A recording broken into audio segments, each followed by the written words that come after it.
Female athletes have long questioned why they aren't treated the same or paid as much as men. Really? If they've been asking forever, it seems a bit rude if no one's given an honest answer. Everyone thinks women should be thrilled when we get crumbs, okay? And I want women to have the cake, the icing, and the cherry on top. You want? Okay then. I want a mansion on the beach, a brand new Toyota Camry, and a supermodel wife who can cook, clean, and do other amazing things. That doesn't mean I'm going to get it. Although, a new Camry does sound amazing. Look at that angel. Leather interior, purrs like a kitten. You could have a baby in that. Yes, sorry, back on point. Billie Jean King's straight sets win against Bobby Riggs was seen as a watershed for women's tennis. At the time, Billie Jean was 30 and Bobby Riggs was 55. I'm 33 and hardly an athlete, but I'm pretty sure I could beat Jason Dunstall, who's 54, in a running race. No, you couldn't, and he was fat and slow even at his best. Thanks, short bus.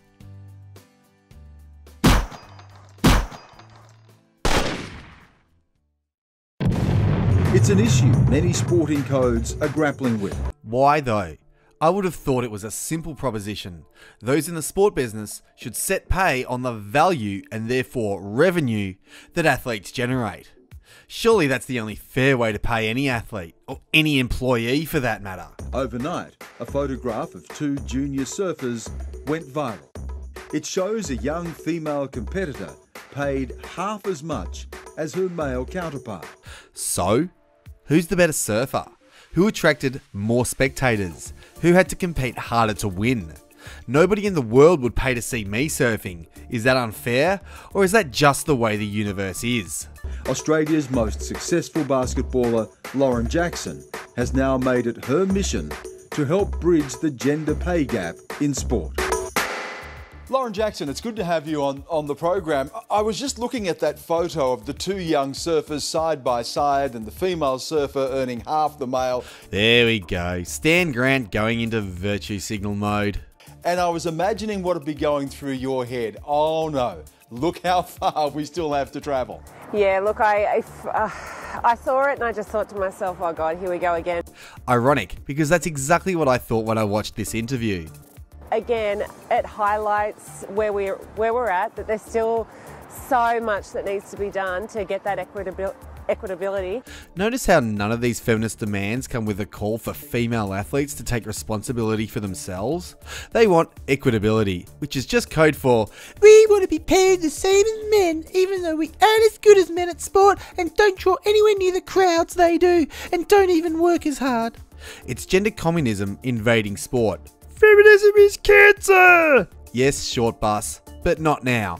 Aww. Is it right that the best player in the WNBA was earning less than $100,000 and someone like LeBron James is earning $30 million a year? There's that gender communism shining through in all its red glory. How much money does LeBron James generate compared to the best female basketballer? Who would win in a match between the Cleveland Cavaliers and the Minnesota Lynx? Do we really need to ask? Men earn 93 times more than what women earn, so it's unbelievable the difference. What's unbelievable is that these fools can't seem to fathom the idea that male athletes actually deserve to get paid more, a lot more, because they are worth more in the market. There's a lot of work that needs to be done in terms of trying to raise that profile and get women at a level that is sustainable, for their futures in sport. The problem being, she's not actually talking about level in terms of skill, competence, and revenue generation. She's just saying, pay us more! And I know some of those defending surfing today are saying, look, male surfers have more competitors in the field, they have to surf more rounds, therefore they earn more money. I don't know what the argument is in the NBA, you're still playing on the same court as the men, but is it horses for courses effectively? Great question, Stan.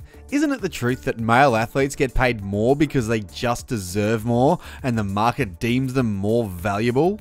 The they play on the same court argument is hilariously dumb. Here is some art made by a child. Here is a Picasso. The Picasso is worth millions, the kid's art is worth very little, and potentially nothing to anyone but their family. No offense to the kid, it's just the way it is. But isn't it true that they are both on canvas and they both use paint? How about this example? Who do you think should be paid more to sing? This bloke, I've been thinking about this all day long. I never felt a feeling quite strong. or this chick? And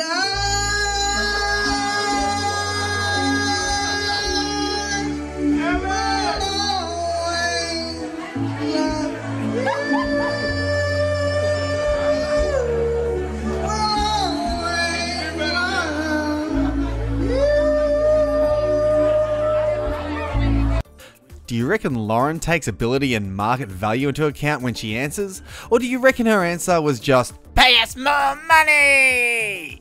Spoiler alert, it's pay us more money. Look, women and men are different, and girls and boys are different. There's no doubt about it. So the way that we play sport is different. However, I think it's everybody's responsibility, whether it's the governing body of sport itself, the sports itself, or the companies that are investing in these sports, to try and raise female participation rates, try and make it equitable for women to become professional athletes. What a shock. I'm not standing here saying that women and men are equals on the sporting field, because they're not. We're different. We are absolutely different. Different is one of the understatements of the century. Top male professional athletes would wipe the floor with top female athletes. It wouldn't even be a contest, and the market reflects this fact. So when she says different, what she really means is so much better that even the very best female athletes can barely compete against males who aren't even close to professional yet. But at the same time, there should be routes for women to be able to earn a living, play sport, and be professional at the same time. At this point in time, I would like to point out that Lauren Jackson is a former professional female athlete, so that path already exists. Anyway, the gender pay gap myth has been debunked more times than should be necessary to counter something so blatantly and obviously false. I'll leave several links in the description if you want to watch them or read them, but this is a pretty good summary. The wage gap is simply the average earnings of men and women working full-time. It does not count for different job positions, hours worked, or different jobs. It has nothing to do with the same job. It has nothing to do with discrimination. Female athletes get paid less for one reason and one reason alone. They don't generate as much revenue as male athletes do. They don't generate as much revenue because people watch sport to see the best of the best compete. It's a pastime that goes back millennia and is ultimately about individuals showing off their genes to the community. Men achieve status through achievement, and that includes athletic achievement, which back in the day would have translated to being a good hunter and thus provider. Demanding women be paid more because it's just not fair is communist rubbish. People want to see athletic prowess and human achievement. They want to see human excellence. As good as female athletes are, and they are good at their craft compared to the average Joe, don't get me wrong, they are just not the best of the best. They can't compete with the best male athletes. That means people prefer to watch males. It's just more entertaining. For an example, the Women's AFL Grand Final in 2017 drew 15,610 people.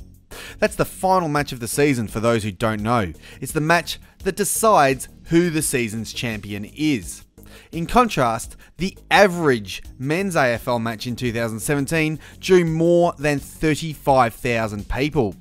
This is despite the much lower cost to go to an AFLW match. Yes, this is just one sport as an example, but it's indicative of the trend across all sport. People strongly prefer to watch male athletes instead of women. The field is more competitive, and men get paid more as a direct result. This isn't unfair, this is perfectly fair in every way because it's based solely on merit. If women want to play sport, it is their right to do so. However, being paid for it is not a right for neither men nor women. Please keep gender communism out of sport. the public is starting to see that actually girls can also do something with the ball. That's what she said.